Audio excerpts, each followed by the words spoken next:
going on, everybody? Welcome to episode 5 of the Winners Win podcast presented by iKon Boats, and of course, your host, Braden Cox. Today, we're joined by the Bassmaster High School Classic champions in Tulsa, Oklahoma on Keystone Lake, Carsen Adcock and Jase White. I appreciate you guys joining the show. I want to start by congratulating you guys on the win. That was super cool to do it on such a big stage. Yeah, thank you. It was a blast. Yeah, that had to be awesome to be on such a huge stage, like I said, the Bassmaster Classic, like a Super Bowl of bass fishing, and get to actually experience that crowd for yourself, and to get the win and pull it out had to be a super special feeling for you guys. Yeah, it was awesome. The people asked, what the coolest part about the whole thing was, and really sitting back there, and they had us in our own trucks with our tanks and stuff, and sitting backstage, in line, and all the anticipation, and then opening up that curtain and seeing all those people sitting out there in the stands. That was one of the coolest parts of the whole thing to me. So. Yeah, we definitely had high nerves going into it, and then as soon as you go through that curtain, you see everyone in there. I mean, everything goes blank. You don't remember a single thing. And I remember seeing our family in the stands, and that was probably the most exciting part of it. Yeah, for sure. I believe it. Yeah, it's a super cool event to even get the opportunity to fish, and we'll get into that here in a second. But first, just for those who don't know who you are, if you guys could just introduce yourself, tell me your name, your home lake, where you go to school, your grade, and maybe if you could pick one technique you had to fish for the rest of your life, what that would be. So I'm Carsen Adcock. I go to Halton High School. I'm currently a junior right now, so I'm 17. Mainly fish, really Caddo and Toledo Bend, mostly Caddos just north of Shreveport-Bossier area, and then Toledo Bend, right there on the Texas-Louisiana border. That's really, I would call, my two home lakes. I mean, we fish, there's so many other little lakes around that area that we fish, but really those two are probably, the main two. And if I had to pick one technique, something I've really picked up here lately would be probably live scoping with something like a Demicky rig or something along those lines. That's we've both picked up on that, here recently, and it's been a technique that I've loved to learn and figure out, and it's probably one of my favorite ways to catch fish now. Of course, I grew up, doing shallow fishing like everybody else does, and fishing, schools of fish offshore on Toledo Bend and doing all those kind of things. But I think live scoping and doing the Demicky rig thing is probably one of my favorite ways to fish now. Yeah, I'm Jase White. I've graduated from Halton High School. I'm now a freshman at Drury University here in Springfield, Missouri. I fished with Carsen my senior year. I had a pretty great year with them, and then moved up here. So we both, Halton, Louisiana, Northwest Louisiana, kind of the gold mine area of fishing, I guess you could say. We both grew up, on some incredible lakes, Caddo and Toledo Bend, probably being my two favorites too. But moving up here to Springfield, now Table Rock is kind of my home lake, so the Demicky rig and stuff has become kind of one of my more favorites, but to me, really, it doesn't get any better than a frog bite. I got to go home over spring break, and that was the one thing that I had to make sure I did while I was back home.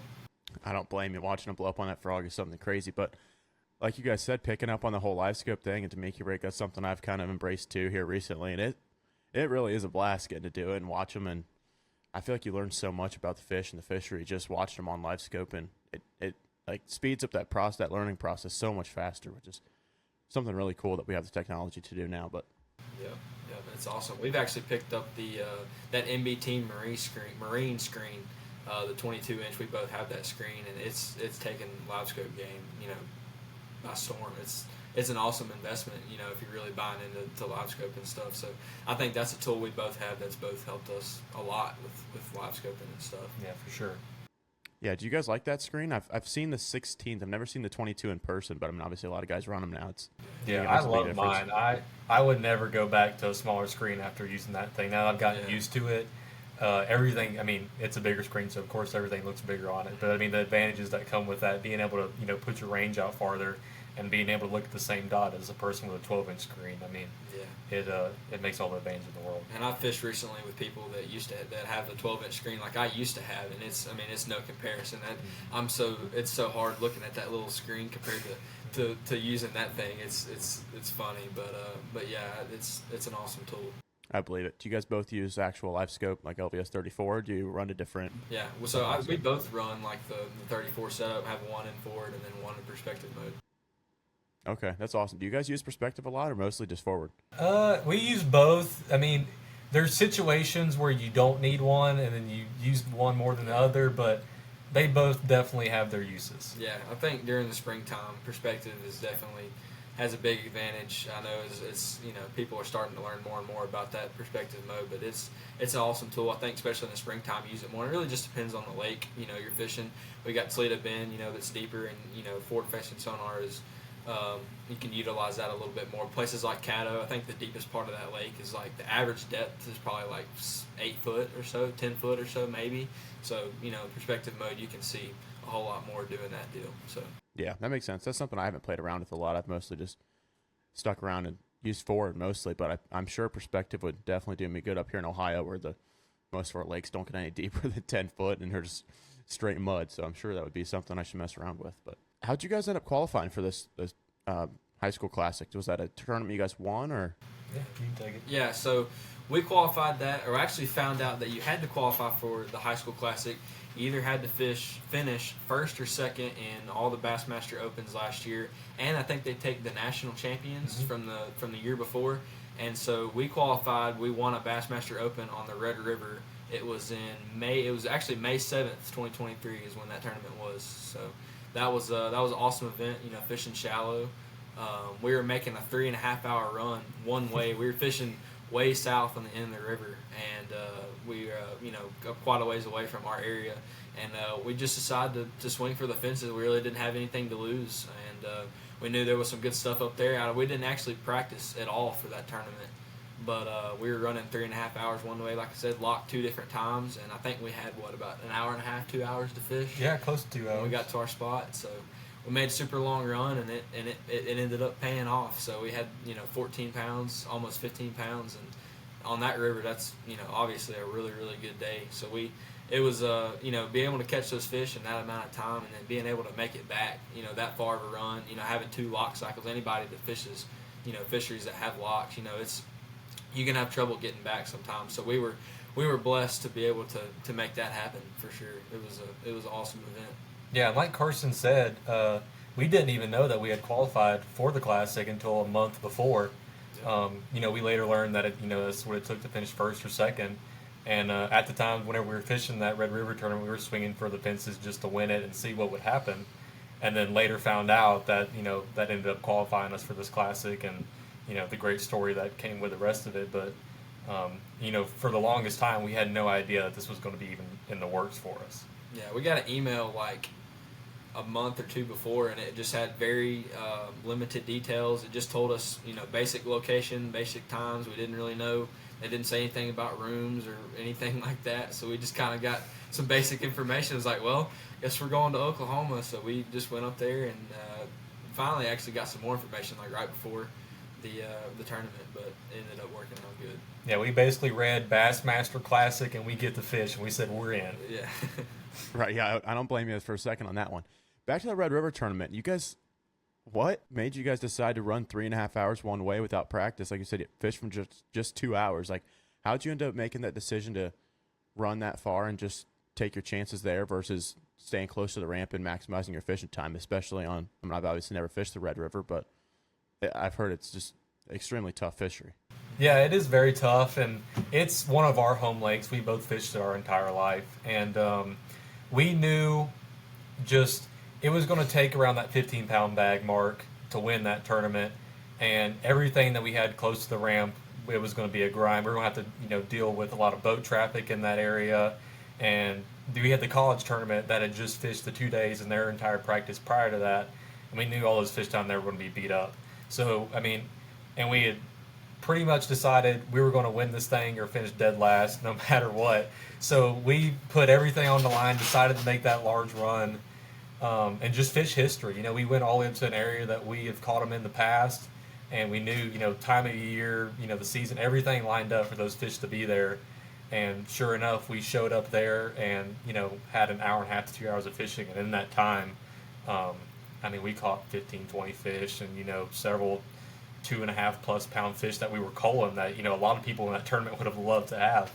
But it was just, a magical deal for us, really. Yeah, another thing that was important about that spot was water level. I've tried to go back and fish that spot like 3 more times, and that spot is literally completely dry right now. So that was something else that was just worked out in our advantage. So, Really? That's pretty crazy. Were you guys in like a fiberglass boat, or did you have a different Yep, different boat? fiberglass boat, 21 foot. Yeah. Dang, that's pretty crazy. That's an awesome story, and that's sweet to be able to qualify. And then, like you said, not even know you really were in the tournament until so soon before, and then to go out and come out on top has to be awesome. So, how many boats ended up qualifying for this event? I believe there was 12 that qualified, but I think 10 ended up fishing.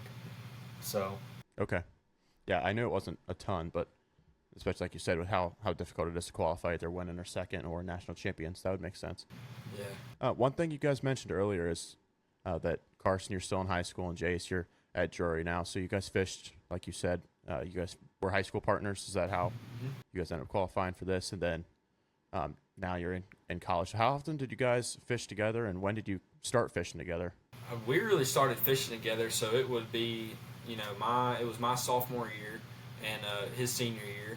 We, the year before, we had both kind of had a deal where we'd always, knew each other, did pretty good in the league that we fished in. So we always, obviously we both went to high school together and stuff. So we knew that, if one year it would work out where we could fish together, then we were probably going to end up, doing so. And so the end of my freshman year and the end of his junior year, we just decided to go fish some of our home lakes, and we went fishing a couple times together, and things just went really smooth. We just had good chemistry, and things clicked when we were in the boat together. So for that season, we just decided to hop in the boat together and do it, and it worked out really, really good. We like I said, we have really good chemistry together and don't have to talk a whole lot. We obviously make pretty good game plans together, so we've had a lot of success.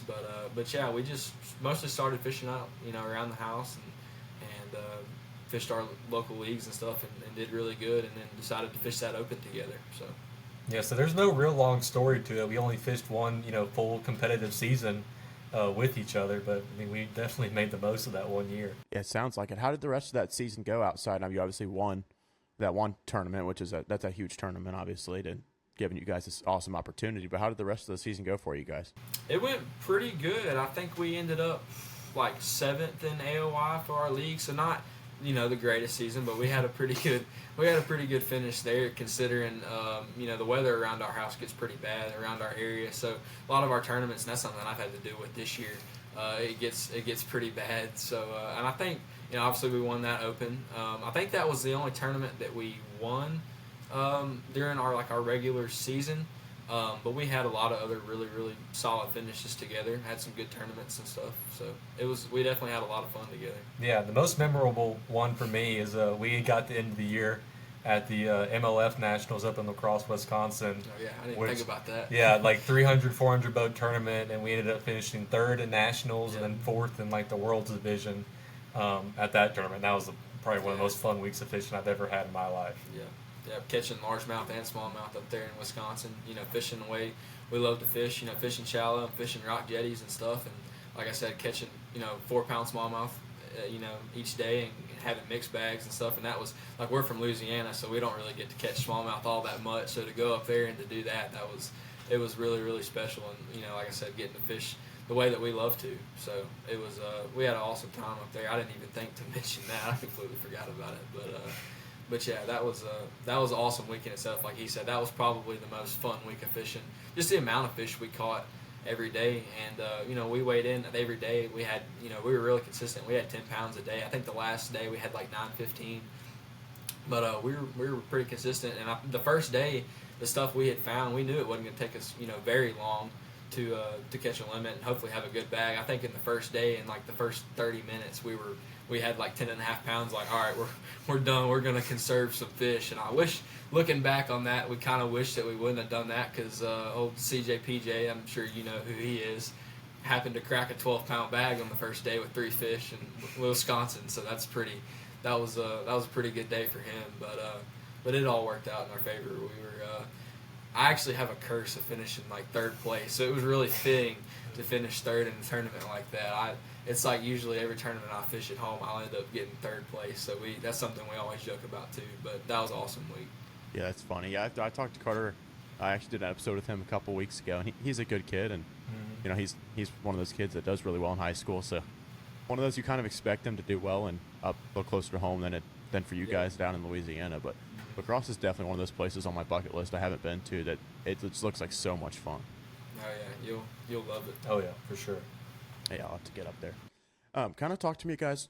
Talk to me about like the dynamic of your guys' team. So, like I say, Carsen, you're still in high school. Jase, now at Drury. How do you guys like? Do you guys have coaches? Are you guys funded? How many teams do you guys have in your either high school team and college team? Just kind of walk me through how those are set up for you guys. So high school league back home is pretty small. We have probably, I think the year that me and him fished together, I think we ended up having like 4 or 5 high school teams in the division, maybe a couple more. Maybe 5 or 6. Yeah, or like so. 5 or 6 teams in the high school division, us being one of them. And then we actually have a junior side to that league, and I think there was a few more than were in the high school league on that side. But so yeah, it's a pretty small league that we have up there. Pretty small team. Yeah, our pretty league, small team. Our league. Yeah, the league is pretty big, but the team itself at Halton was pretty small. But the league we fish in is a pretty good size. It's like 100, usually like 100 to 120 boat field. So yeah, that's always a good size. And but yeah, just mostly funded.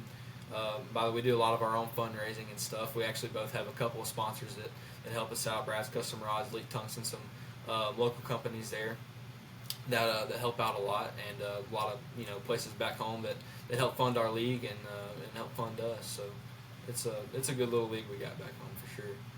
Yeah, and then I now fish for Drury. We have about I think it's around 18 to 20 guys on our team.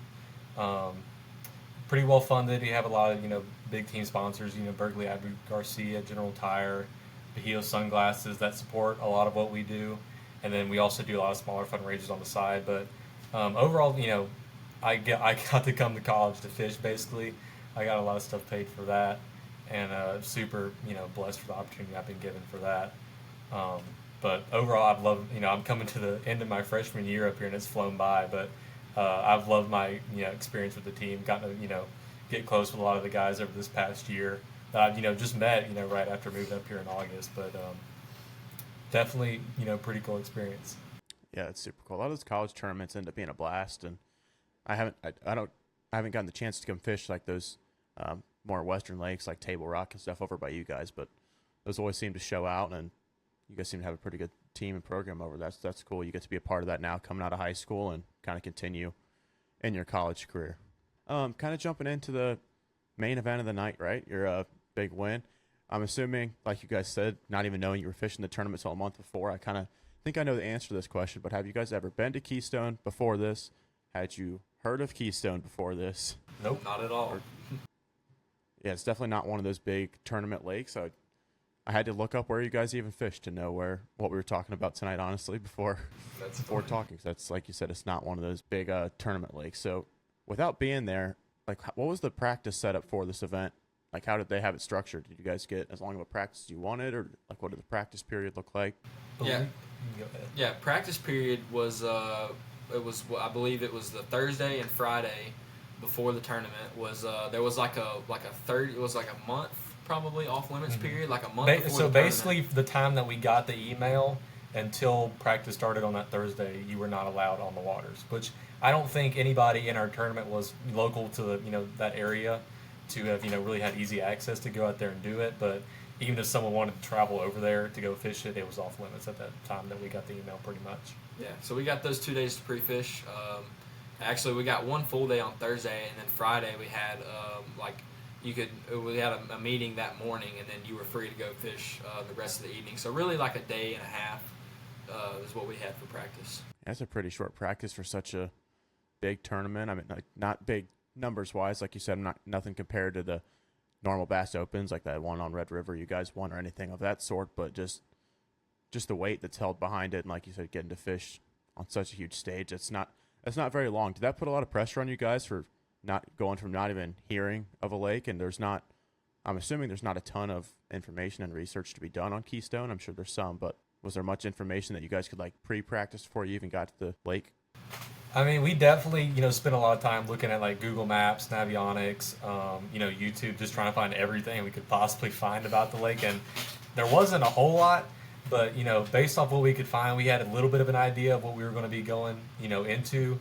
And really going into practice, we were 100% prepared to go to Mickey rigging all of practice. And that's, how we 100% thought this term was going to be won. And, we had found some areas on like Google Maps and Navionics where we knew we wanted to go look at, knew we wanted to go practice. But yeah, the day and a half definitely cut short a lot of stuff. You know, we had this section off to the lake, and really, you know, key in on what we wanted to look at in that short amount of time, because we'd go fish an area, and after, you know, 30 minutes, an hour, you're already starting to question everything you know, because you just got such a short amount of time to really put things together. Yeah, and like when people ask, you know, what the lake was like fishing, I always tell them, I'm like, if you can imagine a pothole being a lake, the lake was, there was some like not structure at all to fish. I mean, really, you can pick between bluff walls, and then there's, you know, some like pea gravel and sandy banks, especially because the lake is like what 15 foot low or so.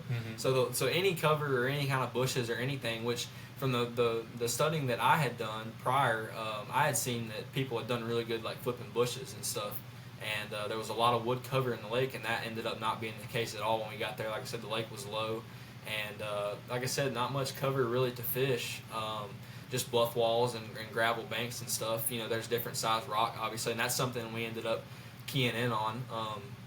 We kind of figured out in practice, and we didn't get hardly any bites in practice, but when we did, it was usually a 3 to a 4 pound fish.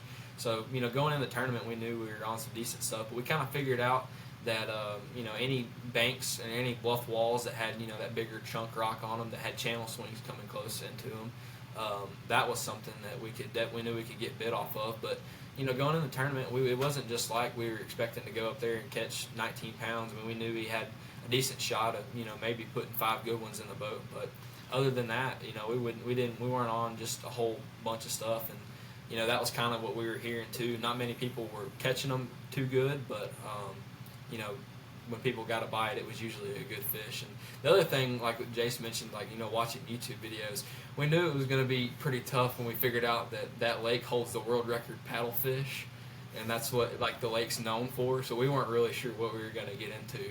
But like he said, we did a ton of studying on Google Earth and finding, you know, some banks that looked good. And there's only like 2 little tiny pockets on the lake that have standing timber in them. And come to find out, they have like no branches; they're just standing trees. And 10 out of 10 times when we would fish timber in deep water trying to do the demicky rig deal, we'd catch striper. Like, that's all. They'd be sitting on the bait balls just perfectly like a bass. And like I said, 10 out of 10 times you throw over there, and it was always a big striper. So we had some fun in practice. Got a little sidetracked trying to catch some of those fish. It was fun, but yeah, we didn't let it distract us too much. That's funny. Did you guys end up catching a bunch of? It doesn't sound like you caught a ton of fish in practice, but did you guys? With a day and a half, you kind of can't burn up a lot of stuff. Kind of just a lot of, like you said, you don't have much time, so it's kind of just to see as much as you can and try to put together the best game plan. But did you feel good after practice, or like how'd you feel going into that?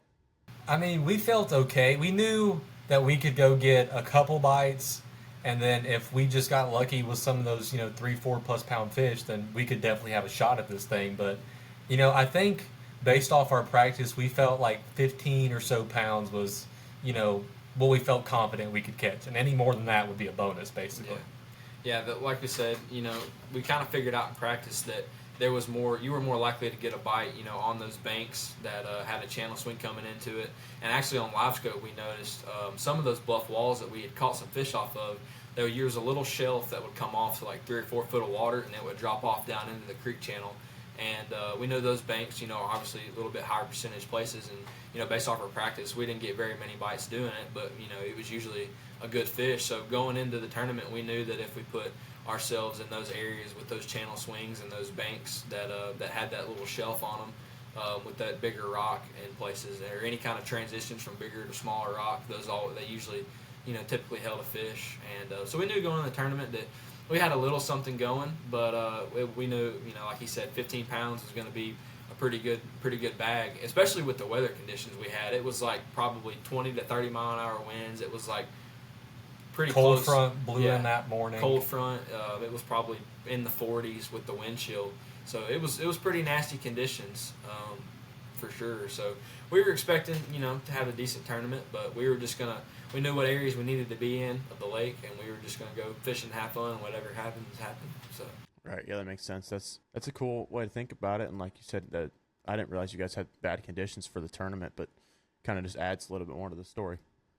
Kind of walk me through starting that tournament morning. Just walk me through your tournament day, how it went, if you guys caught your fish kind of right off the bat, if you guys caught a bunch of fish, if you only caught 5 and weighed those 5 in, kind of how it went and ended up with your limit of 19 pounds, 12 ounces. Yeah, so that morning, we, put in at the ramp, and they called us out, boat number. We were like number 2 or 3. So we didn't really know what anyone else was doing, so we didn't know if we were going to have to race to our starting spot or, we didn't have a clue what was going to be happening, basically. But we started on, a bridge that had a big rock jetty right beside it, right next to the ramp. And we drove there. There was not a single other boat that started on that spot with us, so we had it all to ourselves. And I think in practice we had like maybe 2 or 3 bites off that bank. And I mean, nothing crazy, but we were just hoping, we can come through here and pick up a couple keeper fish. But we started going down that bank, and within maybe 5 minutes, Carsen puts the first fish in the boat, and it was a 310, I think is what it was. Yeah, and I remember saying to him as soon as he put that fish in the boat, if that is our smallest fish at the end of the day, we had a good day.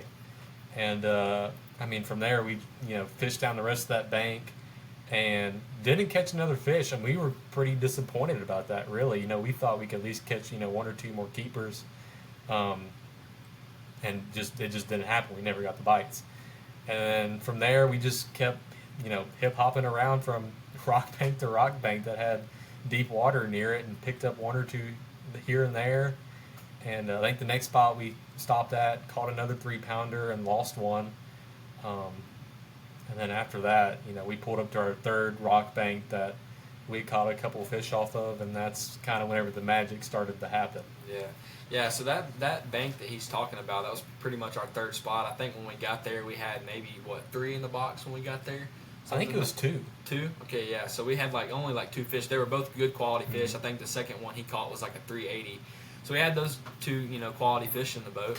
And that 3rd bank that we pulled up to was like the longest stretch of rock that we had in practice. And like I said, it had that shelf, so we knew. I think we only got 2 bites off the whole bank in practice. But we just needed to. We figured by that point, if we could just bounce around enough of these banks, we could pick up 1 here, 1 there. And we pulled up to that bank, and Jase was throwing his Berkeley Dime 6, and I was throwing a chatterbait pretty quick. I think I caught one on a chatterbait, and then from there, man, we just kind of went back and forth catching them, and caught some smaller ones at first, and then I think we got to about halfway down the bank. I think we ended up with a limit, and then shortly after we got a limit, I ended up putting our biggest one in the boat, which was right at a 4-pounder, maybe a little over. No, it was a little like 4 1/4. Yeah, 4 1/4 was what it ended up being. So by that point, we had probably 16 pounds, 17, something like that. And so we were halfway down the bank, and at this point, in practice, we had stopped fishing to that point, and I was like, well, we might as well keep on, going down the bank. And sure enough, I think we ended up catching 1 more along the way. It didn't really help us much. And then we get to the point of the end of that bank, and Jase throws up there with his crankbait, catches another one that's 380. So we call one out, and then I ended up catching 3 or 4 more, smaller ones. I think maybe one of them helped us, but we just caught a pretty good amount of fish off that point that we didn't even fish in practice, but we knew that bank was holding some fish, and we did that in the tournament too. We fished some banks that we knew just drove by and we knew looked good. It's set up similar to what we had fished in practice and got bites off of, so we hit some stuff like that, and ended up paying off. And I think during tournament day we caught more fish that day with those bad conditions than we did in our 2 days of practice combined. So it was just a blessed day, as they always say. When it's meant to be, it's meant to be, and we really couldn't do anything wrong. I don't think we ever lost a fish that would have helped us or anything. We fished pretty clean for the most part. But yeah, it was like I said, it was just a blessed day. All the right bites we got them in the boat. So just an awesome day. Yeah, and it was a blast too. We never went more than 30 minutes, I'd say, at the most, without a bite. We easily caught over 20 fish, 25 fish in that day, and I don't know, it was just a blast. We caught fish all day long, doing exactly what we like to do. Going into practice, we thought it was 100% going to be a scoping tournament, and then we were absolutely dead wrong, because we'd get up on those banks and we were just staring at the rocks. Basically, I was fishing out of the front of the boat, and then Carsen would throw that chatterbait kind of in the tighter crevices up shallower, and it's just a lot of fun. Yeah, and like he said, so the 310 at that point, I think we had like 18 and a half, almost 19 pounds on our scales, and we had that 310 was our smallest fish. So we still got like an hour and a half in the day left to fish. So we beat around a couple more banks and catch a few more fish. Nothing that really helped us. We're still catching good quality at this point. Right at 3-pound fish, just nothing that would help us. And we maybe cull like one or two more times, but it's just like an ounce or two. And then sure enough, we pull up to that same bank that we started on that morning, except just went around the point a little further from where we had fished. And it was actually a spot, like he said, it was really close to takeoff. And literally, I'm pulling the trolling motor up. I've already put my rod down and strapped it. And Jason's like, I'm just going to make one more cast. And I'm like, all right, you do that. And so he makes a cast down the bank, and I've already put we fish out of a nitro. And the net goes behind our seats, and I've already strapped the net down. Like I said, I got the whole boat ready to go at this point. And Jase, I look up, and Jase's boat up on a fish. He's like, I got one. I was like, no way. And I didn't even get the net out, and he ended up just boat flipping it in the bottom of the boat, and it ended up being like a 355, and it called out our smallest fish. And like literally his last cast. We had like a minute to check in. Mm-hmm. Yeah, we were within eyesight of the dock at this point, but we were definitely stressing trying to cull that fish and like get everything back together so we could idle over there, with a minute or two to spare, basically. Yeah. That's hilarious. That's a crazy end to the day. And just to top it off, like you said, you guys are, like you said earlier, anything over 15 pounds is bonus. So you guys had to be pretty stoked with 19 pounds, but even before that last fish. And then to end the day with a last minute call and to go from there is pretty crazy. Yeah, and we knew we had some pretty steep competition, so we figured as good as we were catching them, we knew that there was probably some other people that were going to have close to the same weight as us. But like I said, it just ended up being one of those magical days for us. Yeah, we definitely kind of went into the day just seeing whatever happens. If we catch them, great. If we don't, then we tried. But whenever we started getting around that like 17, 18 pound mark at like 8, 9 o'clock in the morning, and we still had a full day to go, basically, we definitely started having it go in our minds like we might have a shot at this thing. And basically for the rest of the day, we were both pretty paranoid, thinking, what could everyone else have? If we're catching them this good, then how great is everyone else? Yeah, and then so we get checked in, we load up our boats and stuff, and they all have us line up. Like I said, it's only like 8 or 10 of us that ended up fishing, so not very big line. And they have people up there that checked us in. They came by with clipboards, and they wanted to know about how much weight we had. That way, when we got to the expo, they could all put us in an order, to weigh in and stuff. And so they came up to our boat after they had been to 3 or 4 people, and we kind of seen them get excited a couple other people's boats. So that kind of added to the nerves that we already had. And then so we told them our weight. We got close to 19 pounds or so, and they were like, "Man, it's gonna be close." So from there, we had like a 45-minute hour drive back to the expo. So the whole time we had that hour drive all the way back there, and then we had to wait for probably another 30 to 45 minutes in the parking lot. More than that, closer to an hour and a half. Yeah. Between the time we got off the water and weighed in our fish, it was at least 2.5 hours. So the whole time we're just chomping at the bit because, like he said, we knew we probably had a shot at winning it. So that was probably the most nervous I've ever been in my life for anything. It was a heck of an experience for sure. Yeah, that's something about fishing that high school classic instead of regular tournament, like you said. Most tournaments obviously you don't have to drive 45 minutes or however far it was to the expo. You don't have to wait in all those lines. You have to wait in the bag lines and whatnot, but it's not the 2.5 hours you have to wait before you get to weigh in your fish. Like you said, just knowing what you had in the well and them kind of adding to that anticipation, which ended up you guys winning by a good margin. With second place, I believe, was 16-15. So you guys kind of had it under your belt that whole time, which is kind of winning in dominant fashion, which is cool. But were there a lot of other boats on the water that day that ended up fishing similar things to you guys, or did you kind of have that to yourself? Yeah, I think we had most of the stuff that that we fished to ourselves, and really in practice, I really think we only saw like one team the entire time, and it's not like we were in a spot that was hidden we were fishing main lake stuff. So I think a lot of people were doing things that were different from us, but we were pretty confused on where everybody was at because the lake's not that big, and we're not seeing a whole lot of people. So either we're doing something completely wrong or we're doing something right. And especially on tournament day with those conditions, there wasn't hardly anybody out there besides us, us people fishing the tournament. But we had things to ourselves mostly. I don't think there was really too many people doing what we were doing. I think maybe 1 or 2, maybe 3 other people in the tournament were doing what we were doing, especially like in the area. Like I said, we were just fishing main lake stuff pretty close to deep water in the channel. So yeah, that's cool. Was this win your most memorable tournament you guys have fished? I'd say so by far. Yeah. Absolutely. I mean, just like I told him. I mean, it's such a prestigious invite to even and getting there so hard. I mean, you have to win that. I mean, that Open is a 200+ boat field of, and Bass Nation. You got some pretty steep competition. So to do so well in that tournament and then to get that invite that was so prestigious and then to get there and then to win it all. I mean, it was unbelievable, really. Yeah, and it really is kind of crazy to think that this whole story started with a 2-hour boat drive that we didn't even practice. Yeah. Yeah, that's really crazy. It had to be pretty cool too then to have the whole rest of the Bassmaster Classic Expo knowing you guys won that tournament. How did that change your experience at the Expo? And I'm sure there were a lot of guys that talked to you, or did that change any sponsor things, or how was that? Yeah, it was. We've both gone to the Classic before, and we love just walking around the Expo, getting to see people and see all the what everyone has to offer there. But after we were both so excited after our big win, and we ended up going to Target the morning after, and we got like a little baby cart basically, and we carried around the Classic trophy with us the rest of the day. And we just had a blast, really. Getting to meet people. I think we both signed our first autographs. Yeah. Got to do a lot of, meet a lot of people for, different brands, and it definitely made the whole experience a lot more fun for us, getting to walk around there and, talk to people about our tournament. We were still on cloud nine, really. Almost thought we were dreaming, the day before where we won that thing, and then really getting to see a lot of our friends that were there, and just really getting to tell the stories that we had just lived.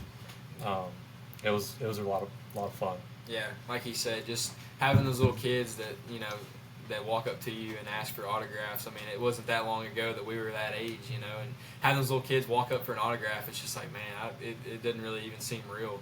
So that was really cool to get to do that for those kids. I know it means a lot when they see that kind of stuff and get to do that kind of stuff. So that was one of the other parts that was one of the coolest things to me. And then, like he said, just getting to walk around with that trophy and having it in a wagon, people thought that was pretty funny. So yeah, we got a lot of good pictures and met a lot of good people. Obviously had some good conversations with companies and stuff. So I've had a couple small companies reach out, like you asked about sponsors and stuff. I definitely think that event is more about the recognition from schools and companies and stuff like that. I've had a lot of people ask, like, how much money did you win, or what all did you get from that? I'm like, it's not really about that. It's more about the recognition with colleges and fishing at the next level and the companies you get put in front of and stuff like that. So that was really the coolest part about it all, was just getting to see everybody at the expo and take pictures and meet all the pros. They were very nice about taking pictures and stuff with us, and getting to meet all those guys and tell stories and even get to hold Rick Clunn's St. Johns River trophy because of it. That was probably the coolest part of it all. So yeah, that's a super cool experience, just to add to not only winning a tournament on the biggest stage of bass fishing, but then to just be in front of all those people and, like you said, the crowd. And that's a ton of exposure for both of you guys, and had to be something that was really awesome that a lot of people can't say they'll ever get the chance to even be there. So that's something really cool that you guys got to do in high school, and maybe you guys will continue to get to do in college. That'd be another goal of your guys. That could be, if depending on Carsen, if I'm assuming your plans are going to be to end up going to college too to fish. But that's actually why I'm here right now. I'm actually visiting Drury. I visited last summer, but just coming back up here one more time to check things out. And we're actually going to go to Table Rock tomorrow and do a little fishing. So yeah, that's actually why I'm here right now. So, but yeah, that's I do awesome. have plans to fish at the next level and stuff. Wherever it be Drury or Carson Newman, LSU, that's just some of those schools that I've looked at. They're all really, really good programs and stuff, but it's been a fun journey, and this definitely helps with, like you said, the exposure that it brings. It definitely helps with all of those things. So hopefully I can rope them into coming up here, and then we can win the College Classic, and then maybe even one day after that we'll get to go fish the pro side and win the real deal. That's the goal. That would be pretty awesome to get to do it. And I always feel like guys that end up getting to fish like the Classic, like when the College Classic bracket, I mean, you look at the Easton Fothergills, like the Lewis Minettis, and they always have the crazy stories about, it was only 2 years ago they were sitting in the crowd watching the Classic, and now you're up on the stage. And I know obviously you guys didn't have the even chance to fish the actual Classic, but to even just be there on the stage, and like you said, you guys enjoy going to the Classic before and then actually getting to walk across that same stage the next year, you know what I mean? That had to be something that was like almost a surreal moment. Oh, it was. We were actually in the splash well when Gussie won the Classic when we were there. That was the first time that I got to go. So being right there up close to the stage and being in all the ribbon when all it went down, and just thinking, we were both talking about after how cool it would be to be on that stage one day, and then little did we know, a year later, here we are doing that. So it was just a dream come true. And it definitely gave us a taste that makes us want to try and get back there again, because For sure. it's a special feeling being up there on that stage and seeing the crowd and the lights, and it's different. I believe it. Taking a step back, kind of how did both of you guys get into fishing, and when did you start tournament fishing? So I've been fishing pretty much my whole life. My dad introduced me to fishing. And my dad's not really, a big tournament angler or anything. He just liked to fish for fun. And like I said, he introduced me to it, doing some things like running trot lines, catfishing, stuff like that. When he introduced me to bass fishing, it was just something that I loved right off the bat. I went with him, quite a bit, and he taught me, everything I knew at first. And once I got older and we did it, quite a bit, I really started paying attention to YouTube and getting, pretty much all the information that really helped me get into tournament fishing from YouTube, watching people like Guggen Squad, people like that, that were real popular when we were younger, and still are now.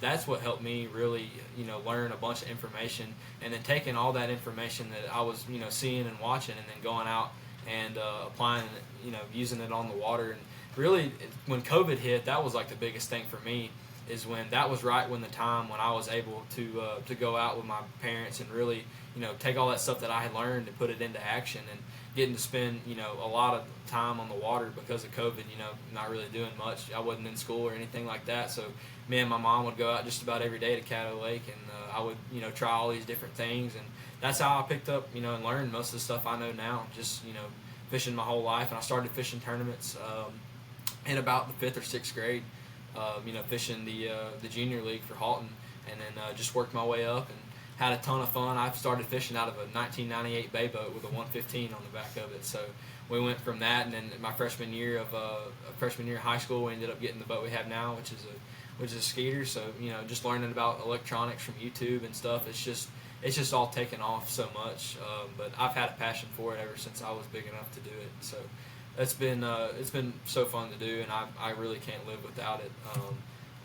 I've enjoyed getting to fish the junior league and getting to fish with Jase in high school. It's been such a blessing to do all those things and learn so much from all of it. So Yeah, then I've got similar story. I've fished my entire life. I know there's a picture out there where I'm a year and a half, 2 years old, holding up a bluegill. I don't know how I was capable of doing it that young, but I did it apparently. But my entire family has been big in the fishing industry, or in the just tournament fishing back home. Both my grandpas and my dad. I remember being little, my dad would bring back bass that he caught in a tournament, just alive in the live well, just to show me. And then as I got a little bit older, around 6, 7, 8, he'd take me out in the boat to go fishing, and I remember I'd just be back there, watching him catch fish. I didn't hardly know what I was doing, but I would have a blast just being out there watching him. Then every now and then, if I caught one, I'd be just joyful, happy that I got to do something. And then from there, once I got around 10 or so, I think the limit was 10 that my dad set. Whenever I turned 10, he let me fish my first tournament. And then from there, I just fished 1 or 2 small benefit tournaments, nothing big. And I would just watch my dad, learned a lot from him. And then also doing research on YouTube, just like Carsen said, I learned a lot on my own just watching that. A lot of different techniques that my dad or no one in my family even knew about. I remember I taught my dad what a drop shot was, and then one day I threw it on Sleeta Bend, and I had one of the most fun days of fishing I've ever had in my life, and we both learned a lot that day. But getting into tournament fishing at a young age, with my dad. And then in 7th grade, I got into, at that time there wasn't a junior league in our area, so I was fishing in our high school league as a 7th grader, having to fish up against the big boys basically. And that pretty well forced me to learn pretty quick what I was doing. I'm a competitive person, and I'm not gonna lie, that first year was a pretty bad one for me. I think I only had 2 or 3 tournaments where I really caught fish, and then I think the very next year in 8th grade, I learned a lot, and then ended up getting second in our AOY race that year. And then from there, I've always recorded a lot of my tournaments, and I really loved getting to watch videos from whenever I was younger up until now my senior year, getting to see the progression and everything that I've learned from each tournament. There's been so many cases where I can go back and watch a video of a spot that I just found in practice, and then years later, that spot has become one of my um, you know, favorite spots on the entire lake, even though I just learned it a couple years prior from, practicing for a high school tournament. But yeah, so I started at a really young age and not looking to stop anytime soon, basically. Yeah, you guys have had a lot of success up to this point. And what's one piece of advice you guys would give other high school anglers or even younger, just to kind of get to the point where you guys are and having the success you've had and continuing into college and hopefully even farther than that? Man, I think the biggest thing that I've learned is, like I said, growing up and using YouTube and just doing that, all that stuff, and figuring out this stuff. I mean, it's good to have someone help you, but there's nothing that's going to beat taking that stuff that you learned and just going out and putting that time on the water and just learning things by trial and error. I mean, there's no better way you're going to learn how to do those things than to just go out and put in the work. And when people go, I mean, it doesn't matter what any sport. Whoever puts in the most work typically is the one that always succeeds the most. And sometimes in the sport that's not always the case, but I think it definitely helps. And that's just my advice: is just put as much time on the water as you can. Try to figure things out for yourself. That's the biggest thing I've tried to do. I haven't had anybody really to show me a whole lot. I've just put the time in on the water and figure things out on my own. And once you do that, and you get a real sense of reward when you do that too, when it all finally pays off. That's why every Instagram post that I have, like when we won that Open, when we won the Classic, I talk about how good it feels for all that hard work to pay off, all the research, all the time that I've spent from the time I was 8 years old, learning how to do all this stuff. Just how good it feels for it to all pay off. So, and that's just because all the hard work I've put in. So I think that's the biggest thing, is just learning how to do that stuff on your own, and no better way to learn it than on your own and on your own time. And I think one thing that goes with that too is you can't get discouraged in this sport. Everyone's going to have bad days. You're going to have bad tournaments. I know we both had, tournaments where we've just absolutely bombed, and you're left at the end of the day scratching your head, thinking, where did it all go wrong? But that just happens in this sport. You can't control Mother Nature or these fish. You just have to go out there and practice or fish a tournament with what you know. And of course, always go out there and learn more. Practice your butt off so that you can, have a wider field of knowledge of what you can do, of baits you can throw, of techniques you can do. But basically, you just can't ever give up on anything, really. I mean, go out there and do what you feel comfortable with doing, do with what you like to do. But at the end of the day, if you don't catch fish, you can't just throw everything out the window and just say, this isn't going to work for me, because days like that just happen, and then you could go out there the next day and do the exact same thing and catch fish. You just kind of have to always stay on your toes and have confidence in yourself, really. Yeah, I definitely think that's good advice. Just like you said, putting hard work and the time on the water, just it eventually pay off if you do it right, and really try to learn it yourself. Like you said, it's the best way to do it. And so I think definitely people should go out and do it, like you said, more for themselves and less of relying on other people. And a lot of people kind of get caught up in that doc talk too, which is just, it really messes with people's head, and it never works out if I tell you I caught him over there and then you go try to do it. It's everyone fishes their own way and a little bit differently, and just because I did something there, you did something there, you know what I'm getting at. Doesn't Yep. always work that way. So Yeah. just for you guys to do it your own way and learn it. It's obviously worked out, and hopefully will continue to. Before we wrap up here, do you guys have any sponsors or social medias that you'd like to give a shout out to? Man, I'll give a big shout out to Brad's Custom Rods, Leak Tungsten, Diamond Realty, Silver Star Smokehouse, Tipton's Hometown Custom Golf Carts. They've all, Flores Custom Design, they've all stepped in this year and helped me wrap my boat for this season. And they've, like I said, just been a really big contributor to what I've been able to accomplish this season. I've had a pretty good year fishing a couple tournaments. I've been mostly fishing by myself just for medical reasons with my partner. So I've had a very fortunate season, and it always helps to have people like that step in and take a chance on you, and to give you that extra support, because traveling so much and spending all this money that we do, you can't do it without people's help like that. And so that's another thing too, that when you do have success, it feels really good to let those people know that they helped you out so much. So can't thank those guys enough for what they do for me. Yeah, I also got to thank Brad's Custom Rods. He's kind of a local guy we have back home, and he's been a big supporter to both of us. And basically every rod that I throw now is one of his, and I don't plan on ever using another one. I love what he builds. But Brad's Custom Rods, Bahia Sunglasses, MBT Marine, we both have that MBT screen, and it's special. But yeah, thanks to all those guys, all of my jury team sponsors, all the Houghton High School guys that still support their team. You know, every little bit helps with, you know, the amount of money that goes into our sport. But you can follow all my stuff at Jase White Fishing on Instagram. I try and keep a lot of my stuff updated on there. Yeah, and then mostly I do Instagram, Facebook's Carsen Adcock Fishing on Carsen Adcock _ fishing on Instagram, and then Facebook I believe is the same thing. So yep. Awesome. I really appreciate you guys jumping on here, and it was a super fun show. So hopefully we'll be able to talk again here soon because you guys win another big one. And like I said, just thanks for jumping on. Yeah, thank you. Thank you.